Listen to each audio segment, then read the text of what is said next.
एक दो और गाना आपका भी फरमाइश पूरा करूंगा मैं। पहले ये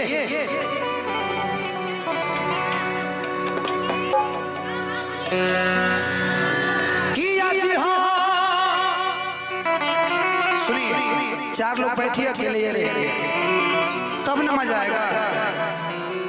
अब सुहाग रात के सीन होके 5 लोग आ जाओ तो क्या मजा आएगा ना? क्या सर?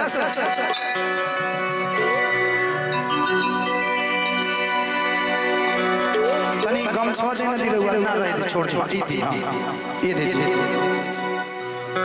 अनंत चाचा जी के बहुत करीबी आप हैं, इसके लिए आपको दिल से धन्यवाद। हम लोग बहुत बड़े फैन हैं। पहले लो तनी बैठो,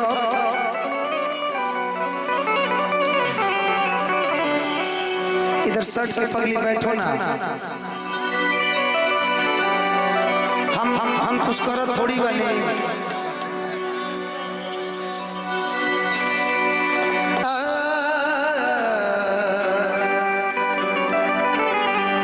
निमन मेरा रुखा रो इगोरे बाड़ी तम तरह के ठंडा तरह बर्फ यदि क्या कहे से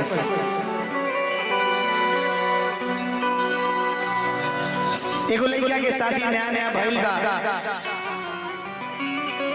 ना लड़कवा लड़किया के देख ले बा, ना लड़किया लड़कवा के देख ले बा।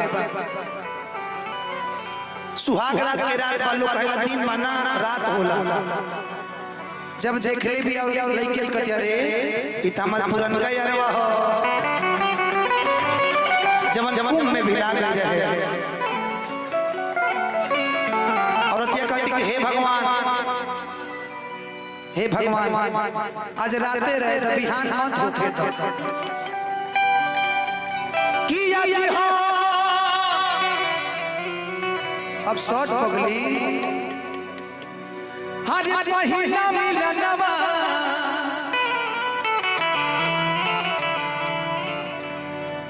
मिलल सजनी के सजनवा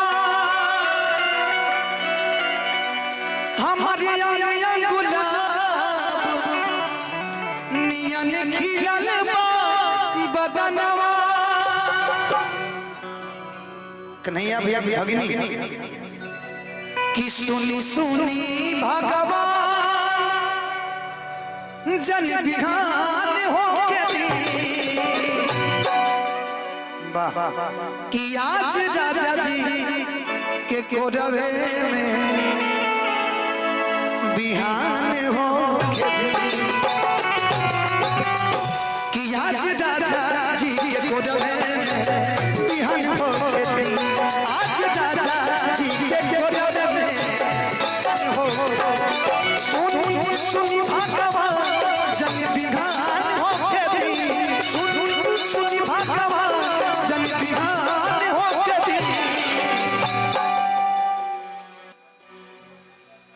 बच के कि आज राजा जी के कोरवे में जवन हो।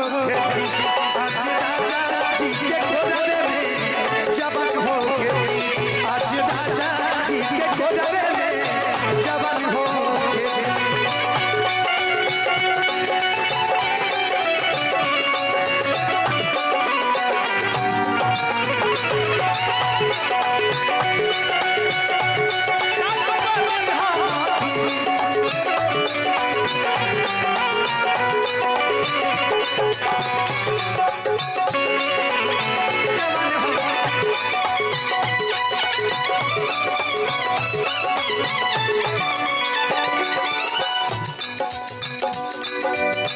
राजा जी के बोटवा से होठ जब सटी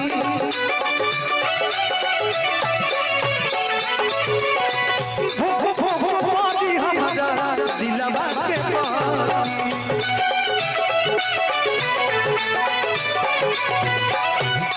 इस सब कमाल आज की पे एंटरटेनमेंट के बाद टीकू भैया राजा जी के बोटवा से होठ जब सटी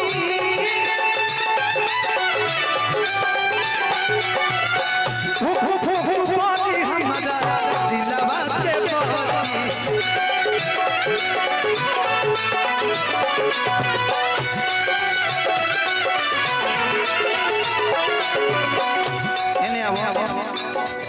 ले आइया गावना वही छोट पाखे लगना राजा लइका बानी ले आइया गावना वही छोट पाखे लगना राजा लइका बानी सूती बिछा के कुछ दिन अलग बिछवना राजा लइका बानी सूती बिछा के कुछ दिन अलग बिछवना राजा लइका बानी आज राजा जी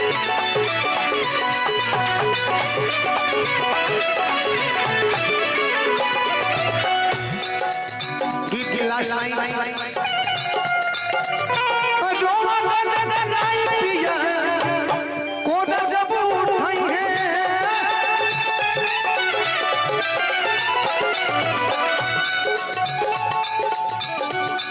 कन्हैया संगे टिंकू हमार ना जुड़ी है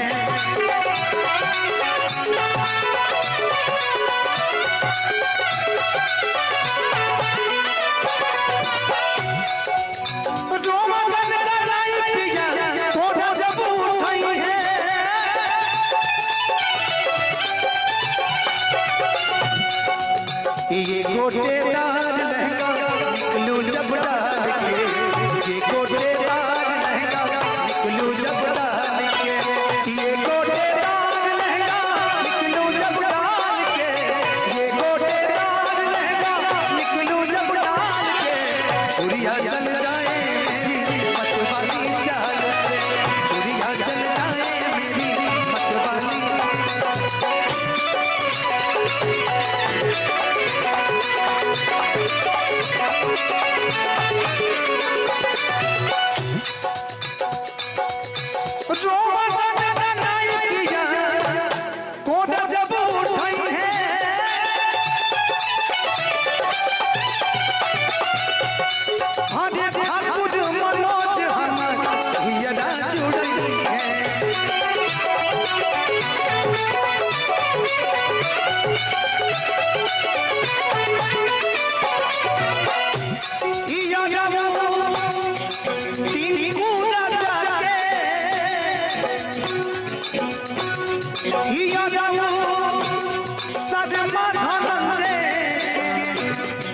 परेशान हो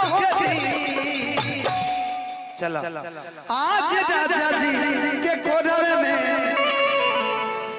बिहान हो के दिन आज राजा जी के कोरवे में बिहान हो के दिन आज राजा जी के कोरवे में बिहान हो के दिन आज राजा जी के कोरवे में बिहान हो के दिन आज राजा जी के कोरवे में जवान हो के दिन आज राजा जी के कोरवे में जवान हो के दिन आज राजा जी के कोरवे में जवान हो के दिन आज राजा जी के कोरवे में जवान हो के दिन आज राजा जी के कोरवे में जवान हो के दिन। एक बार इस कलाकार के लिए आप सभी का जोरदार ताली। एक गीत और उसके